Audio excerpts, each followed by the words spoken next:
जय हिंद दोस्तों, सैनिक समाचार में आपका हार्दिक स्वागत है। बात करूंगा चार बड़ी खबरें, चौंकाने वाली खबरें। एक पिता अपनी बच्ची की शादी के लिए छुट्टी आता है और शादी से पहले 2 दिन होता है एक्सीडेंट और उसके बाद उसकी यूनिट किस तरह कराती है बेटी की शादी, वो देख करके समाज, गांव और मीडिया हतप्रभ रह जाते हैं। लोगों की आंखों में आंसू होते हैं। क्या फौज की यही परंपरा है? हाँ जी दोस्तों, मैं बात करूंगा कि एक जवान छुट्टी काट के जाता है, एयरपोर्ट पे पकड़ा जाता है 9 कारतूस, आखिर क्यों? और बात करूंगा कि एक रिटायर्ड सब लेफ्टिनेंट यानी जुलाई में रिटायर्ड आता है और 98 लाख उससे ठगी होते हैं। और किस तरीके से ठगी होते आप सुनकर के हैरान भी हो जाओगे और सचेत भी हो जाओगे। और मैं बात करूंगा एक जेसीओ कि यानी सूमो, टाटा सूमो किस तरह हो रही है वायरल। हाँ जी दोस्तों, क्यों गाड़ी में इस तरीके से लिखा है, पुलिस भी है आखिर हैरान। तो सबसे पहले मैं बात करूंगा उस दृश्य की, उस दर्दनाक दृश्य, और उसमें आंसू हैं, गम है। और इस बात की है कि सबसे बड़ी परंपरा यदि कहीं है तो सेना के अंदर है।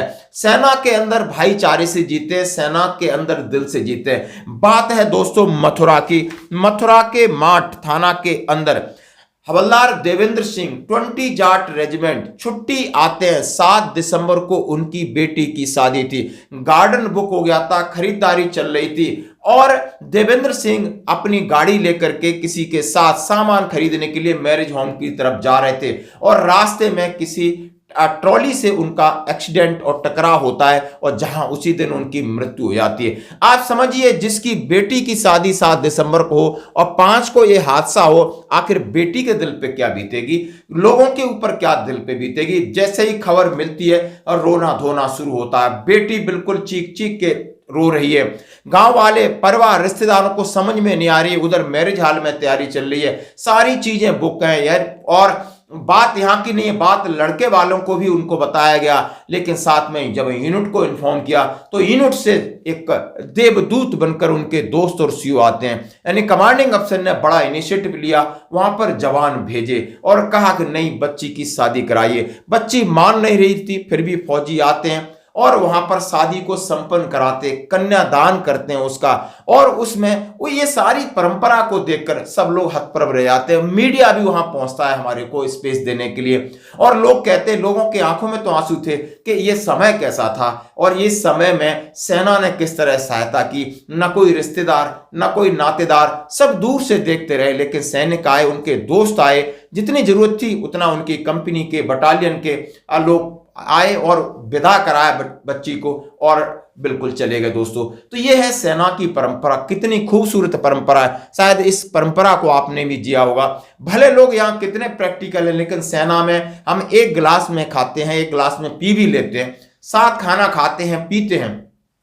आज का दौर भले थोड़ा बदला हो, लेकिन पुराने दौर की तो बात दोस्तों बहुत प्यारी थी। भले सोशल मीडिया नहीं था, लेकिन हम सारे दिन हंसते रहते थे। सुबह से सारा काम हो, लेकिन जैसे ही बैरक में आए, साथ खाना, साथ पीना और सो जाना, बस हमारी यही जिंदगी थी। हम एक दूसरे के लिए दिल से मिलते थे, जुलते थे और यही सेना की परंपरा सबसे सर्वश्रेष्ठ है। शायद इसी का चलन है कि आज सैनिक नई परंपरा को जन्म देते हैं, समाज उनकी सराहना करता है। दोस्तों, इसके ऊपर आपकी क्या राय जरूर दें। अब मैं बात करूंगा दरभंगा।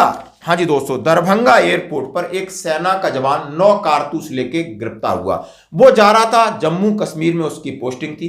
40 दिन छुट्टी काटने के बाद उसने पहली फ्लाइट पकड़नी थी दिल्ली के लिए। स्पाइस जेट उसकी फ्लाइट थी और स्पाइस जेट से वो जा रहा था। जैसे ही स्क्रीनिंग बैग होता है तो उसमें वो पकड़ा गया है 9 कारतूस। आखिर 9 कारतूस जाना था उसने यूनिट में, पहुंचा कहां? थाने। यानी सीआईएसएफ ने पुलिस बुलाई, हैंडओवर किया, तलाशी की, बयान लिया जा रहा है और उसको थाने में बंद कर दिया कि आखिर 9 कारतूस कहां ले जा रहा है। उसके पास कोई जवाब नहीं था। ऐसी घटनाओं से बचना होगा।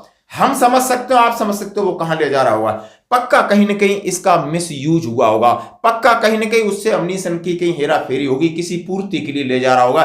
बाकी कोई बहुत बड़ा क्राइम करने के नहीं ले जा रहा होगा। लेकिन इतना अनाड़ी आदमी, उसको ये नहीं पता है कि एयरपोर्ट पे हम जा रहे हैं, हमारे बैग में ऐसी चीज रखी है, क्या हम पकड़े नहीं जाएंगे? लेकिन ये कहां की समझदारी दोस्तों। अब मैं बात करूंगा डिजिटल अरेस्ट की। हाँ जी दोस्तों, यानी एक लेफ्टिनेंट साहब जुलाई 2024 को रिटायर्ड होते हैं। लगभग आप समझ सकते हो कि अधिकारी के रूप में आए, 80-90 लाख रुपए था, पूरा का पूरा लूट लिया गया। घर बैठे लूटा और इस फोन से लूटा, कोई लूटने वाला घर नहीं आया।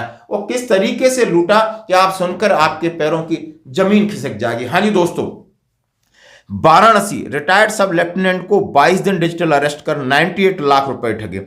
मनी लॉन्ड्रिंग केस में धमकाने की धमकी और धोखाधड़ी, साइबर क्राइम थाने में दर्ज केस दर्ज हुआ। दोस्तों ऐसा हुआ कि वहां पर कोई कॉल करता है कि मैं टेलीकॉम ट्राई सर्विस से हूं, कोई आता है मैं थाने दरोगा जी हूं, कोई बोलता है मैं जज हूं। सब अपनी वेशभूषा में वीडियो कॉल करते हैं और लगातार इनको कसते रहते हैं और शिकंजे में फंसा के इनका पैसा ट्रांसफर कराते हैं। ये कह के ये सारा पैसे को हम चेक करेंगे कि यानी आप रिटायरमेंट हुए थे, आपको ग्रेच्युटी कितनी मिली थी, आपको कम्यूटेशन कितना मिला, आपका फंड कितना था, आपका लीव इन कैश कितना था, सारे पैसे की जांच की जाएगी। क्यों कि आपके नंबर से बहुत सारे पैसे का ट्रांजेक्शन हुआ है। जो नंबर आप यूज कर रहे हो इसका गलत इस्तेमाल किया है। उन्होंने कहा है इसके लिए मनी लॉन्ड्रिंग हुई है, लेकिन कहानी क्या बनती है जरा हम देखते हैं न्यूज में क्या है। दोस्तों बलिया के फैपना थाना क्षेत्र में मूल्यवासी अनुज कुमार यादव ने बताया कि वो सारनाथ के आशापुर स्थित माधव नगर कॉलोनी में घर बनाकर रहते हैं।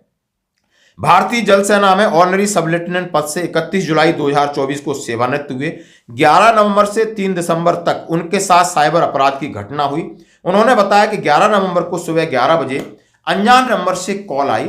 कॉल करने वाले ने खुद को telecom regulatory authority of India यानी ट्राई का अधिकारी बताया। कहा कि आपके नंबर पर सिम जारी हुआ है जिससे गैर कानूनी गतिविधियां जारी हैं, आप कोलाबा पुलिस स्टेशन पर संपर्क करिए। फिर दूसरे नंबर से तुरंत कॉल आता है। इसने बताया कि आपके खिलाफ एफआईआर दर्ज है।